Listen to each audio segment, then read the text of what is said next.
Hi folks, welcome to day 46 of Susan's training for a marathon at home. That's right, I worked out what day it was. Day 46, which means we've got 155 days to go until this year's London Marathon. Today was a double day and it started with a PT session with Alex this morning. So you'll see the video coming up. You'll notice that there's a lot of sitting down going on. A lot of laughing going on as well, which is a good sign, I guess. Yeah. And then a bike ride this evening with the lovely Mr. Higgs, so that was really good. So let's go from the start, shall we? PT session was really hard this morning, so a bit of sitting down to rest, and quite interesting doing a PT session via Zoom with me with my hearing loss. So I kept mishearing Alex. So we had shark attack at one point. We had tiger, but the tiger was genuine. And there was one point where he said to me to rock forwards and backs like a pendulum, except I thought he said pensioner, which is not right, not okay. So yeah, today's PT session was the one with the shark, tiger, and pensioners. Anyway, in between this morning's PT session and this evening's bike ride, we did a little bit of TV watching. So we watched another couple of episodes of series 2 of Afterlife. And if you're going to watch it, be warned, both of us were crying during the episodes. But then series 2 did start with Top of the World, which is the song we had to start Mum's funeral. So, it's only going to be downhill from that point onwards, isn't it? We then watched the first episode of Tiger King. Wow. Okay, yeah. Don't need to say much more about that. So this evening's bike ride, we cycled over to Tuffley to check on the lovely Mr. Higgs Senior. He's okay, so that's good. And then we cycled back. So in total, it was 5.8 miles or 9.4 kilometres, which works well because I have kind of committed to doing the 5k a day in May. So yesterday was the run, today's was the cycle. Who knows what tomorrow will be? Possibly a crawl, going by how my legs feel. I thought I'd do something a little bit different for today's video. You'll see there's a photo coming up of me in my Dublin Half Marathon race t-shirt, and that's the t-shirt I wore for today's PT session.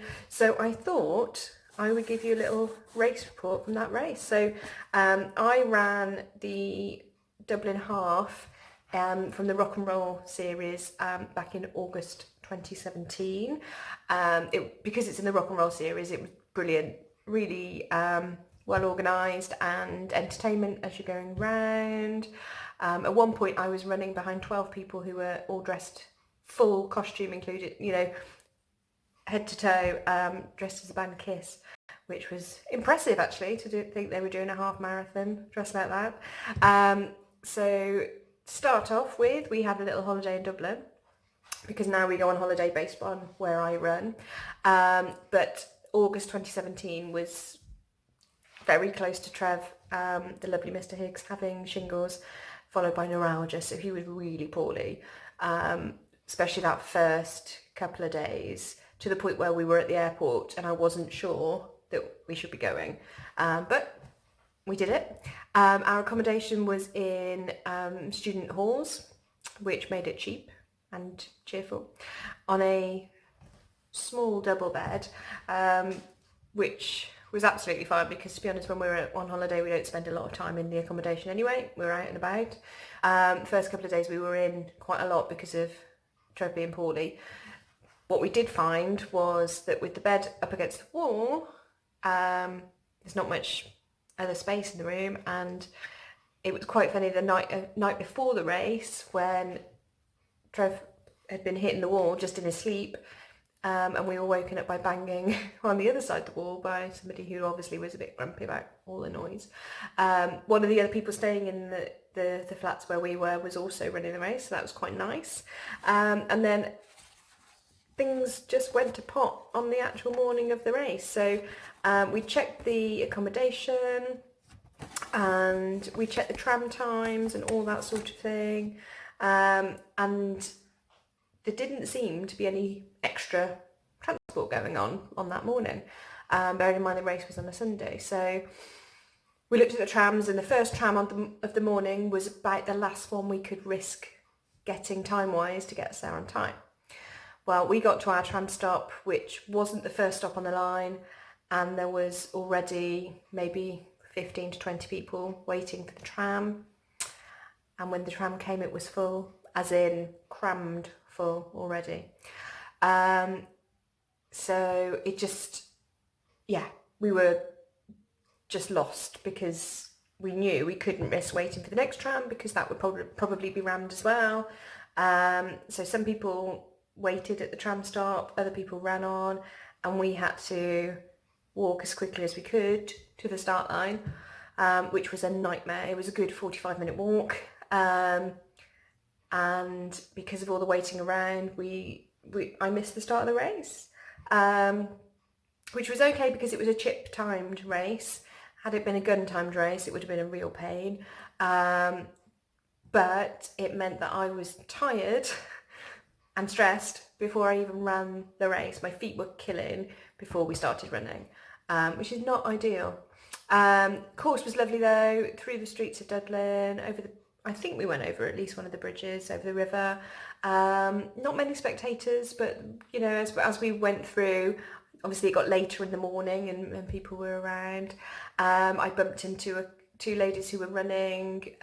One of them was a teacher from Bromsgrove, which was quite nice to chat and that sort of thing. And yeah, it was good, really good. The finish is in Phoenix Park, which is the big park in Dublin where they have Dublin Zoo. It's just over 7 hectares worth of land. And that was a bit of a killer, I'll be honest, because the last 5.5 miles of the race were through the park. So you kind of go up the main road into the park, then take a left and go round the outside. Downside of that is it's quite hilly, but also because it was round the outside of the park where there were very few people, therefore there were very few spectators. So it was really quite lonely, I'd say, actually. And there was a bit of an issue with the tracker. So the tracking system, as soon as I entered the park, sent the lovely Mr. Higgs a message saying she's finished, which actually, luckily, he knew it was wrong, because that would have been a personal best by well over an hour for me. Bearing in mind I'd still got 5.5 miles to run. But I did it. I have the medal to prove it. I had the t-shirt to prove it, and the t-shirt is fab. It's probably my favourite race t-shirt, actually. So yeah, I will leave you with a photo of that and the video from this morning's PT session and the first half of our bike ride. So take care, folks, and I'll see you in the next video. Bye for now.